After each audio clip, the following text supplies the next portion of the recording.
What's up, everyone? Welcome to the channel. Oh yeah. Hello. Do you ride?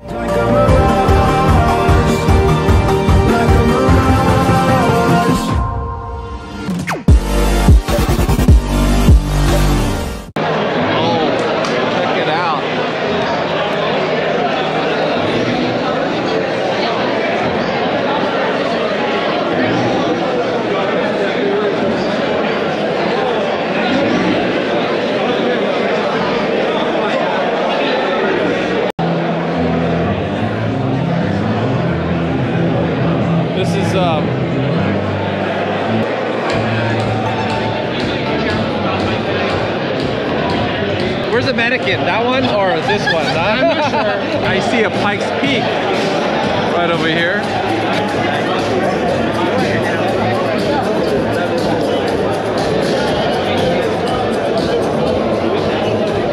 Oh yeah.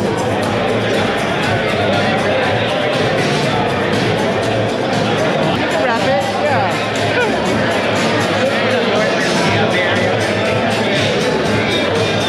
Pikes Peak.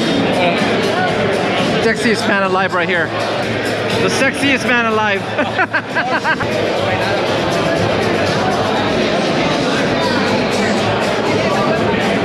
Oh shit. I want one of these. Yeah, I like that. Hold on, let me try that. Let me see. Yeah. How does that work? How does it feel on your nutsack? It's still gonna bust your nuts.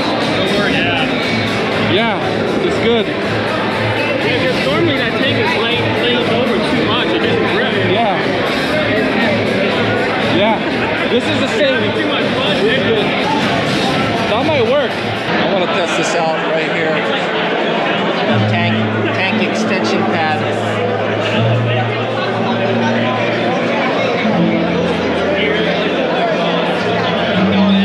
Are you a rider or a passenger? We got the CEO Jason about to present right here. Getting ready to present. Let's see what this is all about. Don't drink and ride, guys. Hey guys, how you guys doing tonight? Woo. Oh, come on, a little bit more than that. How you guys doing tonight? There we go. My name's Jason Chinnock. I'm the CEO of Ducati North America, and I'm honored to be able to be here tonight and invite you guys to Ready for Red 2022. It's amazing, it feels like it's been 10 years since I've been in San Diego to be able to do this. It's been a long couple years, hasn't it? Yeah, I think we're all ready to get back to living, right? Thankfully, as motorcyclists, the last couple of years hasn't stopped for us. In fact, it's been some of the best years of riding when you think about it.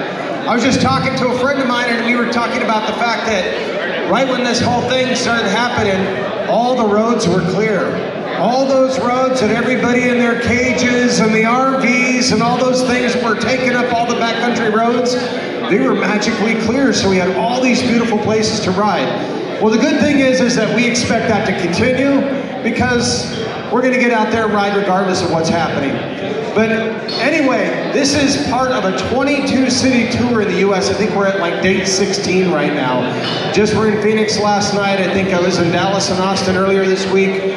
And then this next week, we're going to be in Daytona for something we're going to be talking about a little bit later this week as well. But I want to welcome everybody here. I love to see all the smiling faces that I haven't seen in a couple years. But also there's a lot of new people here tonight too. So why do we do this? Because we actually want to share with you what Ducati's got planned for this next year.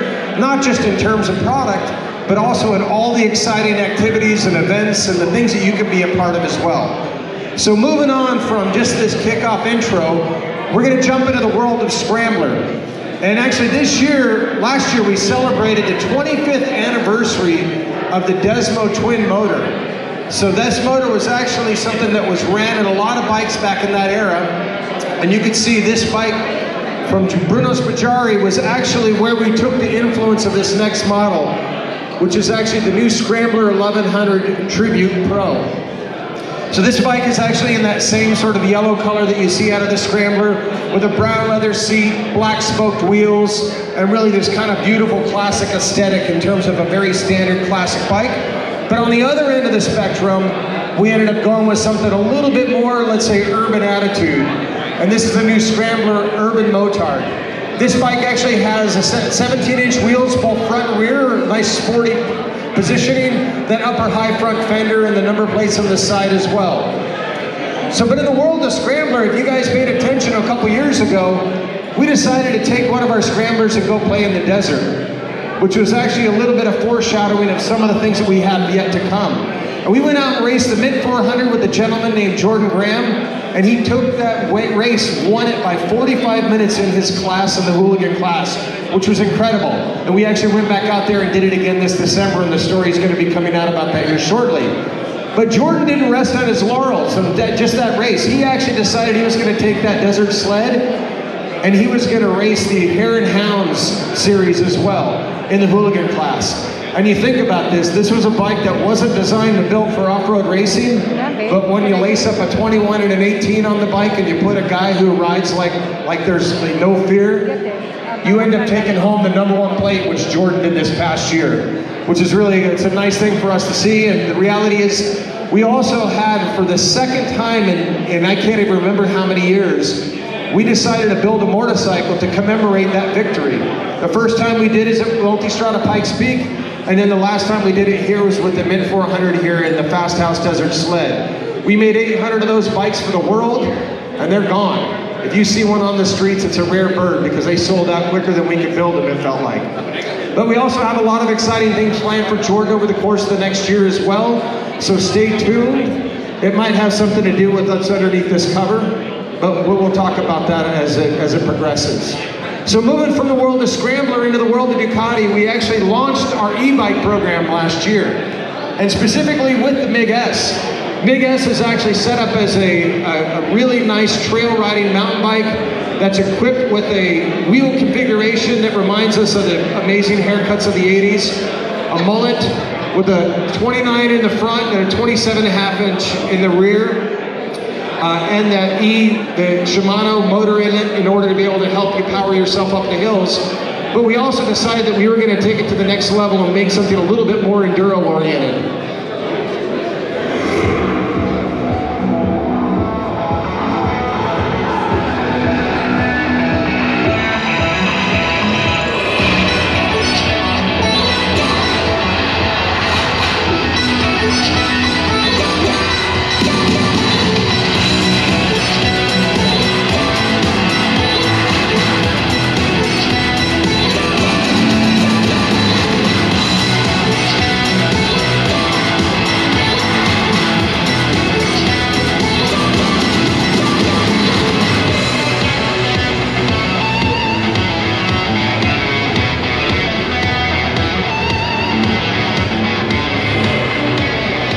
So the new TK01RR is actually set up to be a much more enduro-oriented mountain bike. And as you can see, it has a much longer travel suspension, both front and rear, but also, as you can look at the suspension, I mean, we've got the top-of-the-line Öhlins e-bike mountain suspension on theirs as well.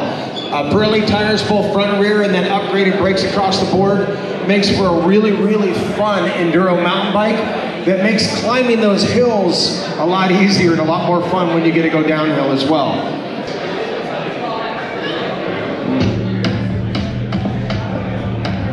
Stop that.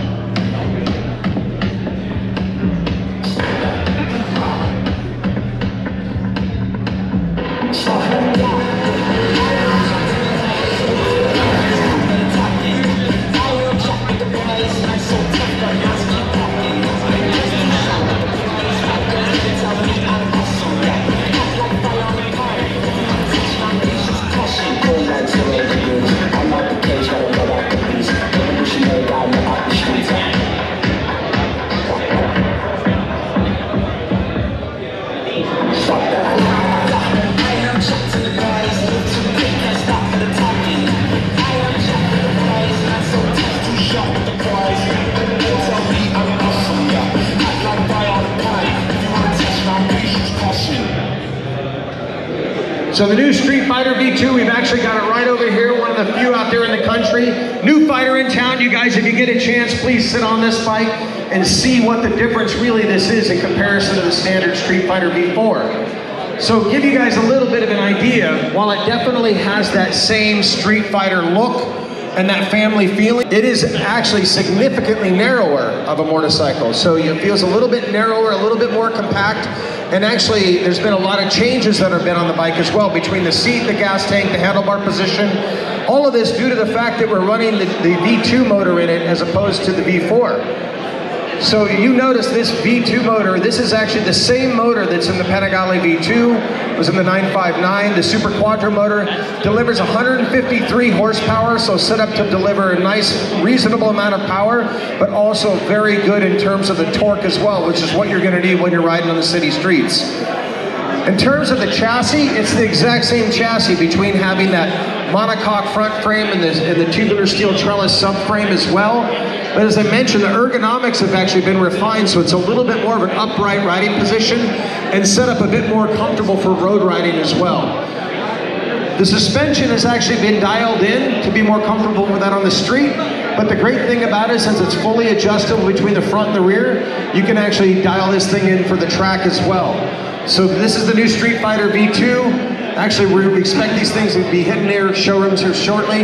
If you guys have any questions on it, feel free to reach out to any of the people here from the Ducati dealerships in the area. And we've also got other members from the Ducati team. And for those of you that don't know, the term SP actually means special production. That's actually, we have a little bit of a history with it. But this time, we just went from the Superbike, and it was time to apply that same thinking to the Street Fighter for one badass motorcycle.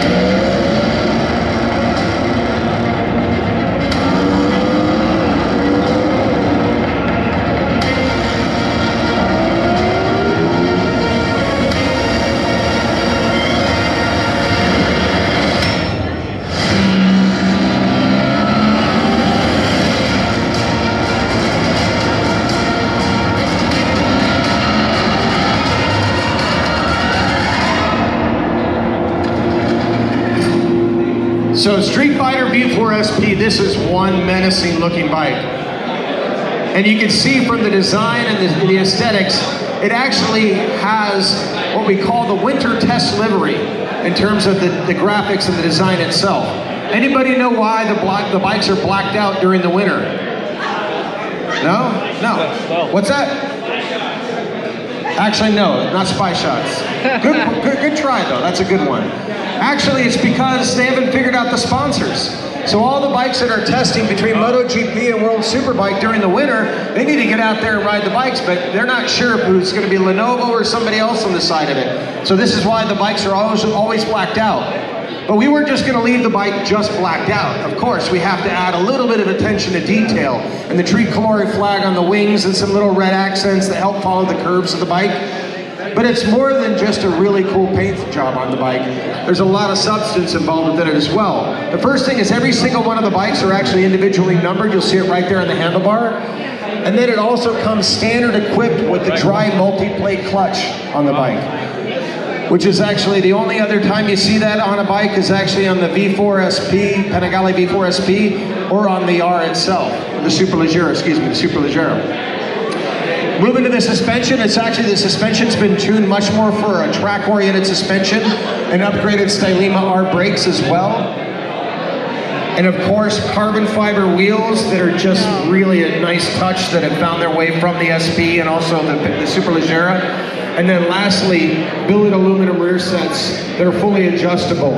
So all of these elements actually add to what you see there for the new Street Fighter V4 SP and actually round out the entire Street Fighter family as well. So between the V2, the V4, V4S, and the SP, there's pretty much a Street Fighter for anything you're going to want to do. I know which one you're doing. So, anybody here been to World Ducati Week? Oh yeah. Yeah, we got a couple people in the house. I'm going.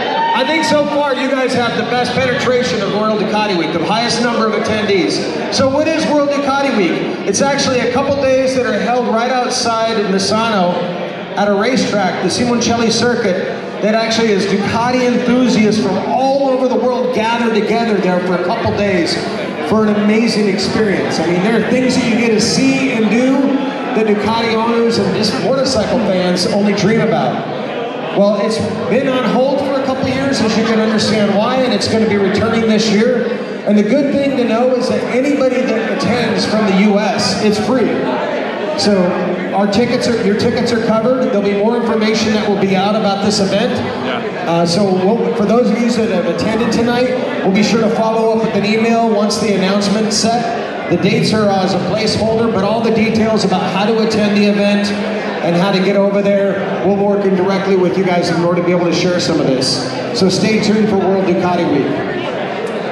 Last year, we actually launched a motorcycle that it was the #1 driver of our sales. It was, in fact, the #1 selling motorcycle for Ducati in our best year ever. I don't know if you know this, but 2021 was a record year for Ducati globally. And the also thing that was nice is that the US became the #1 market in the world. So thank you, thank our dealer network and everybody here for helping make us #1. And this bike actually had a lot to do with it as well. Because we took a concept that we've been doing for, I don't know, 22, 23 years, and instead of it just being something that we said, okay, we're just gonna make the next version of it, we really went back to the drawing board. We wanted to make sure this bike, we can widen the range of use for this in comparison to any previous versions of this model. And the concept was that we wanted to rule all roads. And that bike, of course, is the new Multistrada V4. And we've actually got one of them beautifully equipped over here as well. It's my demo. So if you see a little bit of dirt on it, the tire's scuffed in, hopefully. The chicken strips aren't too big on it, that's mine. So we started with obviously the concept of the standard Multistrada and then evolved it in order to be able to bring something to life that is actually set up as a true dual sport motorcycle, really for the first time stretching Ducati's boundaries in many, many years. A couple of things really to start. Obviously, we always start with the heart of our motorcycles, and that's the engine. But we had 4 very clear ideas in mind. One is we wanted to make sure it delivered the on-road riding experience you expect from a Ducati. Secondly, we wanted to make sure that it was comfortable long distance. Third, that it was capable off-road, and we wanted it to be filled with the most impressive technology out there on any other motorcycle. And we believe that we've done that with this bike. As I said, starting with the engine, the V4 engine was new to this motorcycle, because we call it the V4 Gran Turismo.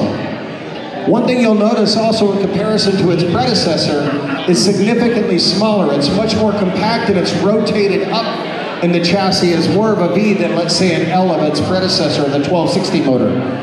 The advantage that this gives us is it allows us to actually build a completely new chassis that's not limited necessarily as it was before with that horizontal head. And we've done something that we have not done in a very, very long time. And we moved to a spring valve train on this bike. So what? Yeah, you guys, we killed the sacred cow, right? But what if I told you that when the Multistrada first started, it was 6,000 miles between service intervals, and this actually brought it to 36,000 miles. And when you ride this motorcycle and you realize it's delivering that 170 horsepower, I mean, I hate to say it, but when I'm riding this bike, I don't miss it. So, it all depends on the application.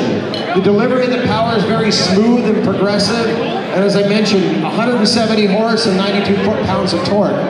This is a spectacular motor, and 36,000 miles, not many people actually ride any motorcycle for that length of time, except for I know there's a couple of you in here that keep them for a while.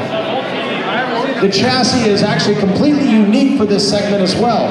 It's technology that we've taken with the monocoque chassis directly, what we've derived from what we've done in Superbike, and we've moved also to a 19-inch wheel in the front and a 17 in the rear, which allows the bike to be even more capable for off-road riding. And then in terms of comfort, heated seats, heated grips, great wind protection, And you might also notice a lot of little winglets and stuff around the bike. Those are actually designed with the idea to be able to direct cool air to the rider. Additionally, when you find yourself at lower RPM when you're around town, the rear cylinders deactivate. So you're actually not sitting on a bank of hot cylinders at lower speeds and high temperatures. And then, to not be forgotten, for the first time in the motorcycle industry, we introduced radar to this motorcycle. And what advantage does that give us? Well, really, it's a matter of safety and comfort. Starting off with the radar that's on the front that gives us dynamic cruise control, which is something that's quite common in modern luxury and premium cars these days. But the feature that I love the most is that blind spot detection. Because you get that little light that pops up on the mirror on the side, you got somebody that's ripping up next to you when you put it on your turn signal, that will give you a warning that somebody's going to be over there. And then of course, this motorcycle is incredibly capable both on and off road. And in fact, this is earlier this year I was riding in Mexico on the left, and on the right, that's in Joshua Tree out there riding with a buddy. I've ridden this thing on tons of asphalt, 2-up, off-road, and I found it to be an incredibly capable bike. Not this one yet, that one's coming. And as you see, we've actually just recently released the aluminum panniers, and a lot of this is a bike that's fully accessorized, and how mine's going to be finally equipped when I get my bags in. But with the Multistrada V4, we knew we had a great platform and we had an opportunity to build something even, let's say, much sportier.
So the new Multistrada V4 Pikes Peak, we've actually got one of the only ones in the country over here as well. If you get a chance to sit on that bike, and actually it's really nice to make the comparison between that and the standard Multistrada V4, and you can see and feel the difference of sitting on those two bikes. But the concept here is that it was going to be the sportiest dual bike ever. Let's go ahead and sit on it and right what now. did we do? This is we didn't just take the standard. We're finding what we're doing in the world of superbike, and this bike is actually everything that we've learned over the last couple of years has given us an opportunity to bring this next version out. And to give you an idea, we're always trying to refine. You see back in 2020, all the upgrades that we made to the motorcycle, the most obvious ones were that and the aerodynamics and the chassis setup. And last year we had a couple of minor refinements in terms of the electronics. And this year, we basically gone through and thrown the book at it. They added the lower gills. Looks like there's a little aerodynamic lip at the bottom. Black anodized rear sets. And then here's that newly redesigned fuel tank. Greater contact on that outside leg when you're hanging off. Number one is we wanted to make the bike very much more stronger track-oriented bike. The second thing is we wanted to make sure it was less physically and mentally demanding. Why is that? Well, because if you're more confident when you're riding, you're going to ride better. You're going to ride safer, you're going to ride with more confidence, and you're going to be in much more control. And to give you an idea of one of the elements that have changed on this bike, guys remember who was racing for us a couple years that was a champion in GP, but actually just wasn't putting it on the box?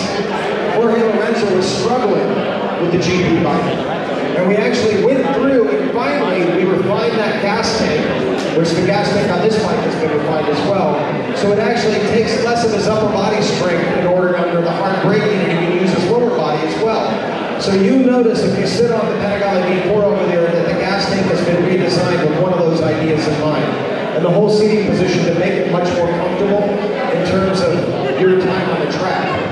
And lastly, we want to make sure that this is a bike that's going to be easy for you to set up for any sort of circuit, or also the type of riding that you're used to. And then of course we've got the standard power chart that you would expect, but I would be remiss to not share with you that with the full racing system, you end up bringing up another 18 horsepower and shaving a little over 11 pounds off the bike as well. And plus it looks really good. So this is the new Panigale V4. We've actually got one in the back there. And one of the other things you'll notice is that the wings have been redefined. We should actually provide the same amount of downforce as the previous generation, but the big advantage now is that there's less drag. So these are the sorts of things that we're doing when we take it from the track and make its way directly to the street. So for those of you guys who follow Moto America this next year, do you have any Moto America fans in the house?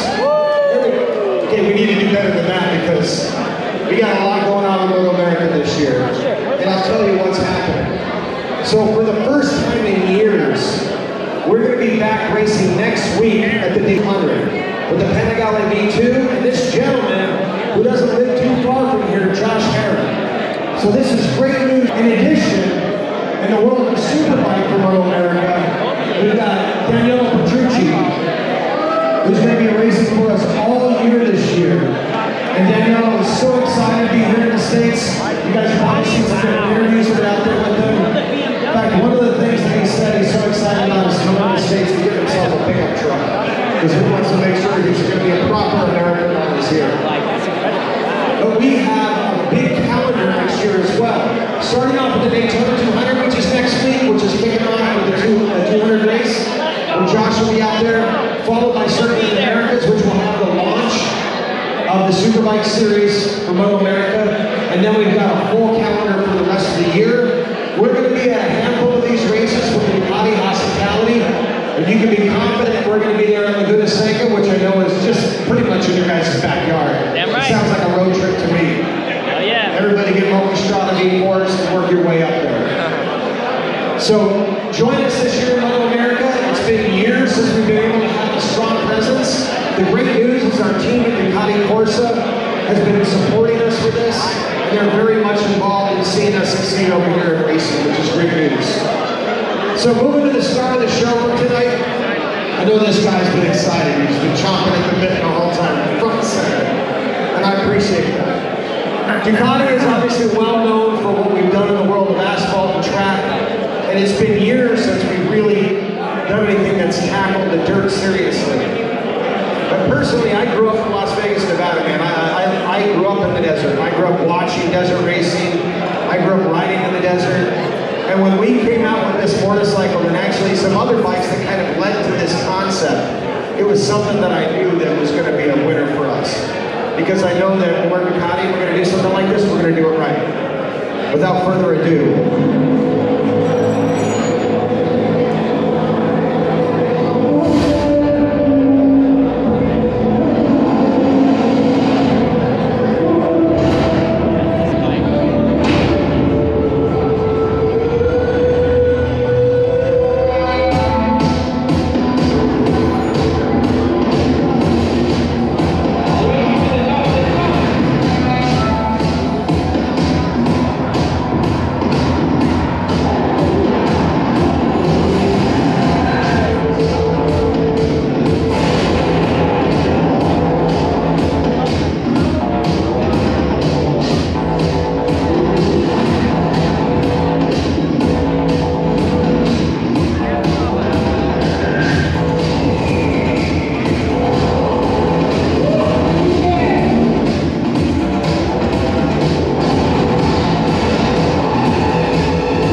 with the new Ducati Desert X.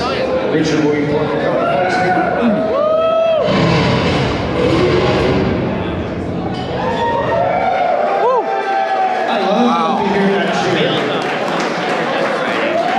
So this is one cool bike, no question. So let me get right into a little bit about the history behind this bike in terms of how it started at Ducati. This actually is a sketch of the very first time we conceptualized this bike.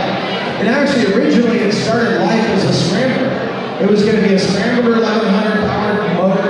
It was going to be in this bike. But when we really started looking at the opportunity for this bike, we realized the technology and the performance.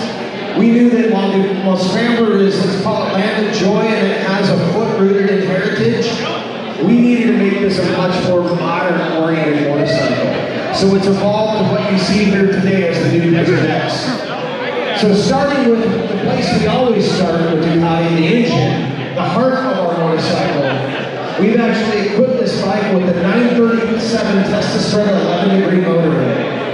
Multistrada meaning narrow head and 11 degree related to the valve brackets on the bike, delivers 110 horsepower. It's an incredibly smooth and been a proven reliable motor with 18,000 miles between its service intervals.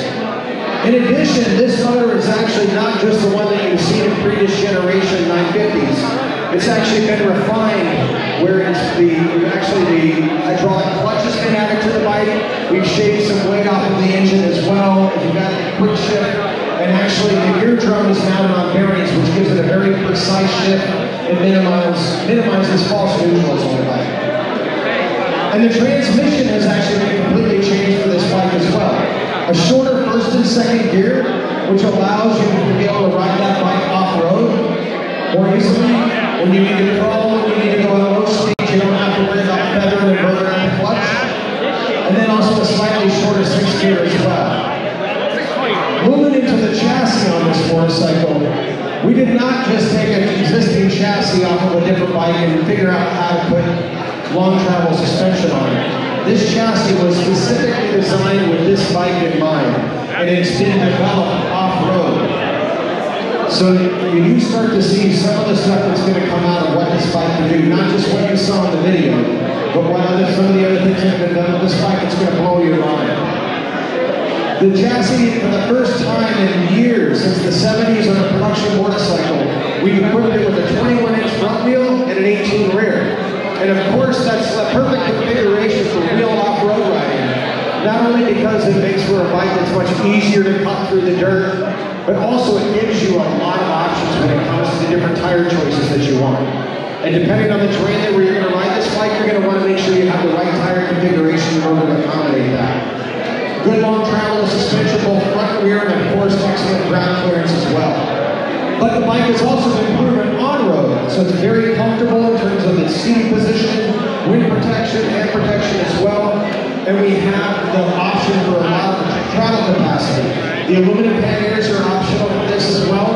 We also have a soft pannier that's in development. And then lastly, a really cool feature on this bike is to be able to have that reserve fuel tank. That actually you take that 5.5 gallon fuel tank that's on the front, and you add another 2 gallons to the rear. Now you've got a little over 7.5 gallons of fuel range. So when you start to run out in the front, you hit a button, and actually it transfers the fuel from the rear to the front. And I mean, 7.5 gallons of my buck usually wears out before I actually run out of gas. But when you're riding off-road and you're in somewhere in nowhere, it's nice to know that you have that extra fuel as well. Tubeless tires, tubeless wheels, spoke wheels, and tubeless tires come standard on this, so it's easy to plug if you find yourself getting flat. And in terms of the ergonomics, well, of course we know how to set this bike up for on-road riding, but we made a lot of refinements in order to make sure that you can ride this thing comfortably off-road. Because when you're riding a bike like this off-road, you're standing. You're not sitting down, you're standing 99% of the time. And you want to make sure that you can actually control the bike from a comfortable position while you're standing. And so the ergonomics have been revised for that. For those of you that are more physically challenged, you have the ability to have a lowering kit, which actually reduces the ground clearance a little bit, but then also there's an option for a lower seat as well. So you have that option if you want to end up changing the height of the bike. In terms of the electronics, bike has actually the most robust electronic suite on any motorcycle in this category. And starting with the dashboard, you've got that 5-inch vertical display that actually has 3 different modes. Here you see the standard gear position indicator, RPM gauge, and the speed. You can actually switch it to a rally mode. You can see that on the dash. And then as an option, you can actually add turn-by-turn navigation for the bike as well. And I can go over the Rider's Aid suite, but if you know Ducati, you know that we've thrown a book at this. I'll just highlight a couple features specifically. Number 1, it's got 2 off-road rider modes. One of them specifically is for enduro, which is something that you're pretty used to on a Ducati that you find yourself being able to ride on and off-road. But then it also has a rally mode. And what rally mode is, the best way for me to explain it is it's WFO. It's wide open and little intervention. So you can actually find yourself on that nice straight piece of dirt and you just want to haul across it, you can hit that button and get it full power. The other thing that's really nice, despite the fact that it has all these ABS modes, you have the option to turn the ABS completely off. And you don't have to get to the menu and turn it off. As long as you're in enduro or in rally mode, there's a button right on the handlebars that allows you to disable the ABS, which is a nice feature for it as well. In terms of accessorizing it, I've actually spec'd this one out here on the screen using our Ducati configurator, so you can figure out all the different things that you want for it. I'm actually, when I saw us launch this bike, I got inspired, and I'm getting one this summer. I'm going to be riding this thing from Canada to Mexico along the continental divide come August. So when I came up with this idea, I started building my dream bike. This is it. Minus the soft hangers that I'm going to throw on it, just because I'm going to be sleeping in this thing anyway. So that's going to be my sleeping bag. So anyway, that's the new Ducati Desert X. We'll actually end up coming out this spring, so probably late spring we'll start to see first arrivals of the bike. The beauty about this is it actually opens up a new world for a lot of people that love Ducati, but maybe we haven't built a bike for it. Or for those of us that love Ducati, we get a chance to add another one in the garage and to take us into a different world. A couple of things just for tonight. I just want to let you guys know that of course the world has changed when it comes to getting motorcycles. If you know, you don't see them stocked on the floors like they used to in days past. And so if there's anything that you've seen here tonight that you want to ride this year, I highly recommend that you reach out to your local dealers here. You know, we've got GP Motorcycles, Photo Force, and Delano, and any of these guys will take care of you, because what we need to do is if we get the orders, then I get the bikes from Italy. That's how it works. It's really simple. And they're prioritizing the bikes to pre-sold customers. So if it's something that you want, you put your name down, you give them a deposit, and then we make sure we get that bike ordered for you, and we'll get it coming. And trust me, that's my job, because we got, well, we're number 1 last year. Number 1 always means that somebody's fighting for you to be number 2. So we got that target on our back, and we want to do this. We want to be number 1 again. We want to keep the momentum up. And we think about this, all the new motorcycles that we released this year. And just think about it also, we just released another one 2 weeks ago, the XDL Lira, sold out, we're done. We have another bike that's coming out next week. So we didn't even cover all the new products that we have. So there's really an exciting time at Ducati. We got a lot of things going on this year. It's nice to return back to what I hope to be the new normal. This is a better new normal than our normal was a year ago. So, and see all these faces here tonight, it makes me happy. So I'll see you guys out there on the road and now in the dirt. I look forward to this next year. Take care and have a good night. All right, guys. Hope you guys enjoyed and found this event informative. I'll catch you guys next time. See ya. Bye.